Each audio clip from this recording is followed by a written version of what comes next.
উত্তরায় মাইলস্টোন কলেজে বাংলাদেশ বিমান বাহিনীর একটি প্রশিক্ষণ বিমান বিধ্বস্ত হয়েছে। এ ঘটনায় নিহত ও আগুনে দগ্ধের সংখ্যা প্রতিনিয়ত বেড়েই চলেছে। এর মাঝেই ঘটনাস্থল পরিদর্শনে গিয়েছেন বিএনপির সিনিয়র যুগ্ম মহাসচিব অ্যাডভোকেট রুহুল কবির রিজভী আহমেদের নেতৃত্বে বিএনপির প্রতিনিধি দল। সোমবার ২১ জুলাই নিজেদের ভেরিফাইড ফেসবুক পেজে এক পোস্টে পরিদর্শনের বেশ কয়েকটি ছবি শেয়ার করেছে বিএনপির মিডিয়া সেল। এ সময় রুহুল কবির রিজভী ছাড়াও উপস্থিত ছিলেন বিএনপির যুগ্ম মহাসচিব শহীদ উদ্দিন চৌধুরী অ্যানি, ঢাকা মহানগর উত্তর বিএনপির আহ্বায়ক আমিনুল হক, বিএনপির প্রচার সম্পাদক সুলতান সালাউদ্দিন টুকু, স্বাস্থ্য বিষয়ক সম্পাদক ডাক্তার রফিকুল ইসলাম প্রমুখ। প্রসঙ্গত, আজ দুপুর 1:06 উড্ডয়ন করার কিছুক্ষণের মধ্যেই F-7 BGI মডেলের বিমানটি মাইলস্টোন স্কুল অ্যান্ড কলেজের মাঠের পাশে একটি ভবনে বিধ্বস্ত হয়।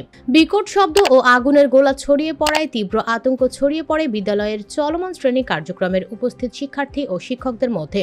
ও সময় প্রথম শ্রেণী থেকে সপ্তম শ্রেণীর ক্লাস চলছিল, যেখানে ভেতরে প্রায় 100 থেকে 150 জন শিক্ষার্থী ছিল বলে জানা গেছে।